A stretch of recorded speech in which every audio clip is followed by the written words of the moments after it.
Hayatımda ilk defa yurt dışına çıkıyorum. Hüngür hüngür ağlardım. Her canım derseniz tokat yani. Buralarınıza dokun. Evet, şaşıracaksınız. Türkmenistan'da faturacılar, dolandırıcı, bunların evleri var. Merhabalar.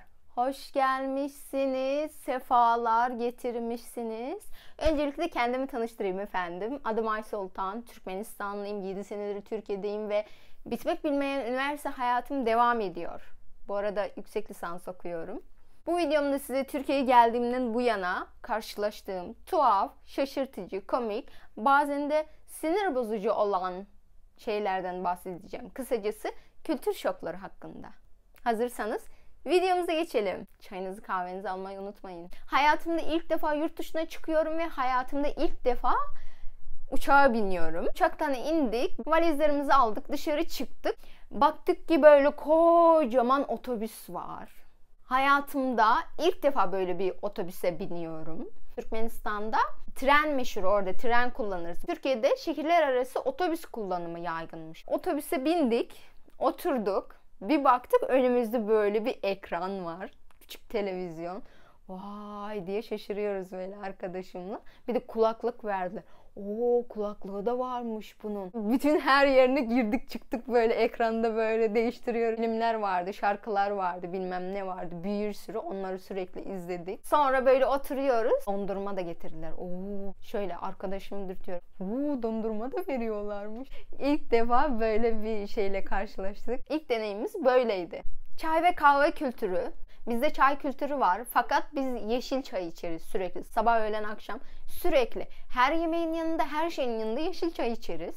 Ama Türkiye'deki çay öyle değildi. Bizimkinden farklı. Sanırım burada siyah çay kullanılıyor ve çok acı. Halen biri önüme çay getirirse böyle bol bol şeker atıyorum veya sipariş verdiğimiz zaman çok açık olsun diye sürekli öyle istiyorum. Hiç alışamadım. Bir de kahve kültürü var. Kahve de, Türk kahvesi de çok acı benim için. İlk defa sipariş ettiğim zaman ne olduğunu bilmediğim için sade istemişim. Yani ondan sonra hiç içemedim ve sevmiyorum değil, seviyorum fakat içemiyorum. Mideme dokunuyor. Kahveden sonra fal kültürü de var. O da benim için şaşırtıcı şeylerden. Çay ve kahve kültürünüzden hiç nasibimi alamadım. Şöyle söyleyeyim, Türkiye'ye geldiğim zaman 21 yaşındaydım ve Türkiye'ye gelmeden önce hayatımda hiçbir defa kötü bir şeyle karşılaşmadım. Kötü bir olayla. Hiçbir zaman yani hayatımda hiçbir zaman bir kaza bile görmedim, yaşamadım. Hiçbir şekilde kan görmedim. O yüzden Türkiye'ye geldiğimde ana haberler izlediğim zaman benim için çok şok edici bir şeydi, çok üzücü bir şeydi. Hüngür hüngür ağlardım. Her gün hüngür hüngür ağlardım. En son böyle neredeyse kalp krizi geçirecek hale geldim ve ana haberleri izlemeyi bıraktım. Odur budur. Ana haberleri hiçbir şekilde izlemiyorum, tercih etmiyorum. Bazen denk geliyorum bazı yerlerde. İzliyorum haberleri ama yine de aynı şekilde ağlıyorum. Türkiye'deki selamlaşma kültürü. Türkmenistan'da biz de böyle elle tokalaşırız. Bu şekilde el uzatırız. Erkek, kadın hiç fark etmiyor. Herkes de böyle. Fakat Türkiye'de şaşırdığım şey kadınlarla böyle yanak yanağa öpüşme kültürü varmış. Ben gerçekten öpmen gerekiyor diye zannediyordum. Yanağını böyle öpmeye çalışıyordum. Oysa sadece böyle yanağını değdirmen gerekiyormuş. Bir de erkeklerle kafayla var. Bu benim favorim. İlk başta geldiğimde çok sevmiştim. Erkek olan arkadaşlarıma denk geldiğim zaman sürekli böyle tokalaşır, sonra da böyle. Çok sevdiğim için çok sürekli halen yaparım. Benim favorimdir bu. Şimdi bizde tokalaşma kültürü var dedim ya. Üniversiteye, okula başladım. Sonra gidiyordum hepsiyle böyle elimi uzatıyordum. Onlar bana böyle tuhaf tuhaf bakıyordu. Böyle elimi uzatıyordum. Bütün sınıfla böyle selamlaşıyordum. Bir baktım Türkiye'de öyle bir şey yokmuş. Öyle bir selamlaşma kültürü yokmuş. Ondan sonra ben de zamanla bıraktım. Ben bunu kelimelerle sevme kültürü diyerek adlandırıyorum. Şöyle, Türkiye'ye geldim. Herkes birbirine tatlı kelimeler kullanır. Canım, aşkım, sevgilim, minnoşum, cimcimem. kuzum, neler neler var. Türkmenistan'da bizim annelerimizin terlikle sevme kültürü vardır. Bizde öyle bir şey yok. Mesela babam beni oğlum diye sever. Halen oğlum diye sever. Çünkü ben en büyüğüm ve benden sonra 3 tane erkek kardeşim var. Benim bir kız olduğumu kabullenmedi galiba babam. O yüzden halen büyük oğlum diye sever beni. Eğer oraya gidip tanımadığınız birine canım derseniz tokat yersiniz. Gerçekten abartmıyorum, tokat yersiniz. Çünkü canım kelimesi sadece sevgililer arasında, 2 kişi arasında kullanılan bir şey. 3. kişi de duymaz bunu. Bir insanın bir insana canım diye hitap ettiğini hayatım boyunca hiç duymadım mesela orada. Bizde öyle tatlı kelimeler kültürü yok. Bu artık kültür mü yoksa başka bir şey mi anlam veremedim. Çoğunlukla yaşıyorum mesela ve bunu yaşlı amcalar yapar. Biz ilk başlarda geldiğimiz zaman ev arıyorduk mesela. Ev aradığımız zaman gidiyoruz birinden soruyoruz. Bir yaşlı bir amca veya dedeye denk geldiğimiz zaman işte nerelisiniz falan diye soruyor. İşte Türkmenistanlıyız diyoruz. Geliyor mesela Türkmenistanlı mısınız? Hoş geldiniz böyle. Gelir buralarınıza dokunur yani. Çok sinir bozucu bir şeydi benim için. Ya bizde yok. Ama burada var. Bilmiyorum. Tanımadığın bir insana da dokunmak ne kadar da doğru, hiç anlam veremediğim ve hiç alışkın olmadığım bir şey. Türkiye'de hiç tanımadığınız bir insan oturuyor yanınıza ve 5 dakika içinde o insanın bütün sülalesi hakkında her şeyi öğrenebilirsiniz. Nerelisin, ne yapıyorsun, nereden geldin, nereye gidiyorsun, ne okuyorsun, yaşın kaç, burcun ne, hangi takımlısın? Sürekli bu şeylerle, bu sorularla karşılaşıyordum. İlk başta biraz yani tuhaf bir şeydi, sinir bozucuydu. Çünkü hiç tanımadığınız insan gelip size özel şeyler hakkında da soru soruyor. Mesela bazen sevgilin var mı bilmem ne, bunu da soranlar oluyor. Sana ne diyesiniz geliveriyor fakat alıştıkça bunun Türkiye'de gayet normal bir şey olduğunu anlıyorsunuz. Hiç tanımadığınız insanla karşılaşmak ve onunla konuşmak bir nevi beyin aktivitesi de yapıyormuş. O yüzden güzel bir şey bence, faydalı bir şey. Hem güzel hem faydalı bir şey. Jest kültürü. Mesela yemek çok güzel olmuş derken böyle yapmanız gerekiyor. Ondan sonra evet hayır hareketi mesela. Bizim ülkede evet böyle, hayır böyle. Ama Türkiye'de evet böyle, hayır böyle. Çok şaşırtıcıydı. Tuhaftı benim için. Ama ben de öğrenmişim artık. Bunu yapmaktansa bunu yapmak benim için kolay geliyor. Bir sonrakisi şeytan kulağına kurşun. Mesela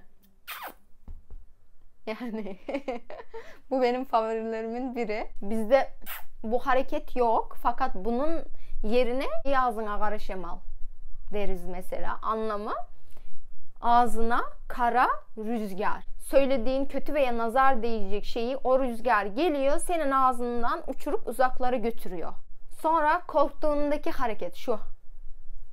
Bunu asla yapamıyorum. Çok zor geliyor benim için. Biz de böyle yapmıyoruz. Bizde böyle. Yakan açacaksın. Biraz tükürük de gidecek içeriye. Bacak bacak üstüne atma hareketi var. Ne oluyormuş? Bacak bacak üstüne attığın zaman karşındaki kişiye saygısızlık oluyormuş. Bizde öyle bir şey yok. Bilmiyordum en başta. Böyle bacak bacak üstüne attığım zaman tuhaf bazen bakıyorlardı böyle. Sonra artık öğrendim. Artık bilmeden böyle bacak bacak üstüne attığım zaman direkt böyle bacağımı indiriyorum. En son söyleyeceğim hareket ve benim en favori hareketim şu. Çok seviyorum. Ve her türlü anlamı var. Mesela ne yapıyorsun? Ne var? Her şeye uydurabiliyorsunuz. Ne yapıyorsun? Nereye gidiyorsun? Ne işin var? Evet şaşıracaksınız. Türkmenistan'da fatura yok. Şimdi burada anlatabilsen, hayatında hiçbir zaman fatura ödememiş, faturanın ne olduğunu bilmeyen insana fatura nedir anlat bakalım. Şaşırıyordum. Çok fazla şaşırıyordum. Orada sadece internette fatura ödüyoruz. Ama burada her şeye fatura vardı. Bütün öğrencilik hayatım fatura ödemekle geçti. Ben Kars'ta okuduğum için çok soğuktu orası ve ev kirasından daha çok doğalgaz faturası ödüyordum. Bir sonraki madde için şunu da alayım. Halay. Çok şaşırmıştım gördüğüm zaman. Bir sürü insan bir arada ve aynı hareketi tekrarlıyorlar. İlk başta gördüğüm zaman hem şaşırmıştım hem bana sıkıcı gelmişti ta Karadeniz halayını görene kadar. Oo, bayılıyorum Karadeniz halayını. Eline şöyle bir şeyler de alıyorlar. Bu arada halay bilmiyorum. Hayatımda 3-4 defa, Türkiye geldiğimden beri 3-4 defa düğüne gittim. O yüzden halen bilmiyorum. Neyse, öğrenirim. Öğretmek isteyen varsa öğrenirim. Bir sonraki şaşırdığım şey dilenciler. Türkiye'de çok fazla dilenci var. Türkmenistan'da var mıydı? Tabii ki de vardı. Hayatımda ben denk geldim ama sayarsam en fazla 2 defa. Şu an 2 defa denk geldiğimi hatırlıyorum. Büyük şehirlerde denk gelmiştim. Ama Türkiye'de aşırı derecede var ve her yerde var. Gördüğüm zaman sürekli üzülüyorum. Böyle boğazım düğümlenir her zaman gördüğüm zaman, hatta söylerken bile oldu şimdi. Hiç alışamıyorum. Keşke dünya daha güzel bir yer olsa, keşke hiçbir zaman hiç kimse dilencilik yapmak zorunda kalmasa. Bazen de söylüyorlar işte bu dilenciler dolandırıcı, bunların evleri var, arabaları var, bu insanlar böyle diye söylüyorlar. Fakat olabilir, bazılarının olabilir, tamam, ama bazılarının hayır ya. Bazı insanların gerçekten o dilenmeye ihtiyacı var olduklarını görüyordum. Bazılarına da sinir oluyordum gördüğüm zaman, el ayağı düzgün neden çalışmıyor. İşte, ama bilemezsiniz ki mesela çalışamıyordur, bir kötü bir hastalığı vardır. Küçük çocukları gördüğüm zaman üzülüyorum ve engelliler oluyor. Onları gördüğüm zaman üzülüyorum. En sinirlendiğim yeri de dilencilerin kucaklarında çocuklar oluyor ve o çocuklar sürekli uyuyor. Ona şaşırıyorum. Nasıl uyuyor bu çocuk ya? Neyse, konuyu burada kapatıyorum. Bir sonraki şaşırdığım şey sigara kullanımı. Türkiye'de aşırı fazla sigara kullananlar var. Erkek, kadın fark etmez. Herkes burada sigara kullanıyor. Türkmenistan'da şu an sigara kullanımı yasak zaten. Türkmenistan'da erkekler kullanır genellikle. Kadınlar kullanmaz. Kadınlar kullandığı zamanda da kötü bir anlamı var. Beni şaşırtan şey sigarasını kullandıktan sonra böyle sokağa atmaları. Yani alıp onu ağzına... Neyse, dikkat, bu video şiddet içeriyor olmasın. Sinirleniyorum. Gerçekten öyle insanlar gördüğüm zaman arabasının camından böyle atarlar. Sokaklar bir sürü sigara izmaritleriyle dolu. Hem şaşırıyorum, hani bir insan nasıl böyle bir şey yapabilir diye düşünüyorum. Yangın çıkar oradan, umrunda bile değil. Şöyle direkt atıyorlar. Belediye bir sürü sigara izmaritleri için bölgeler koymuş. Keşke oraya koysalar. Gelelim bu videonun en can alıcı kısmına. Dış görünüş. Çok önemli Türkiye'de dış görünüş. Bizzat kendim deney yaptım bu arada. Mesela normal işte günlük kıyafetlerinizi giyip dışarı çıkmışsınız. İnsanlar muhatap bile olmak istemiyor bazen böyle sıradan giyinmiş olduğunuz için. Fakat böyle topuklularla böyle bir ceket tarzı, klasik tarzı giyiniyorsunuz, makyaj yapıyorsunuz, saçınızı düzeltiyorsunuz, çantanızı takıp çıkıyorsunuz dışarıya. Herkes böyle hanım hanımcık davranır. Hoş geldiniz, buyurun, nasıl yardımcı olabilirim? Böyle sürekli sizinle ilgilenirler. Kendi ülkemdeyken çok fazla denk gelmedim. Çok fazla karşılaşmadım böyle olaylarla. Bu Türkiye özgü değil sanırım. Bütün dünyaya özgü. Ben Türkiye'de çok fazla denk geldiğim için şaşırıyorum bu şeye. Burada dış görünüş önemli. Sana insan gibi davranılmasını istiyorsan bakacaksın kendine. En şaşırdığım nokta neresi biliyor musunuz? Evli kadınların sürekli kilo verme isteğinde olması. Aslında şöyle bakarsanız evlenmiş kadın çocuk sahibi olmuş. Bu doğal bir şey ve yani çocuk olduktan sonra genişleme söz konusu değil mi? Hani kilo alma bilmem ne söz konusu. Bir bekar halindeyken, bir genç halindeyken ki durumuyla evlendikten sonra çocuk sahibi olduktan sonraki durumu nasıl birbirine aynı olabilsin ki? Yani hiç anlam veremediğim bir konu ve Türkmenistan'da nasıl biliyor musunuz? Evlendikten sonra ne kadar kilo alsanız hiçbir şekilde problem değil. O tarafını çok seviyorum. Siz çocuk sahibi olduktan sonra istediğiniz kadar genişleyebilirsiniz. Bizim orada öyledir. Eğer evlendikten sonra kilo almazsanız ne derler biliyor musunuz? Ya siz kötüsünüzdür, ya eşiniz kötüdür, ya da fakirsiniz. Evet, videom bu kadardı. Buraya kadar izlediyseniz çok çok teşekkür ederim. Görüşleriniz veya sizin yaşadığınız başka bir olaylar varsa yorumlar kısmına yazmayı unutmayın.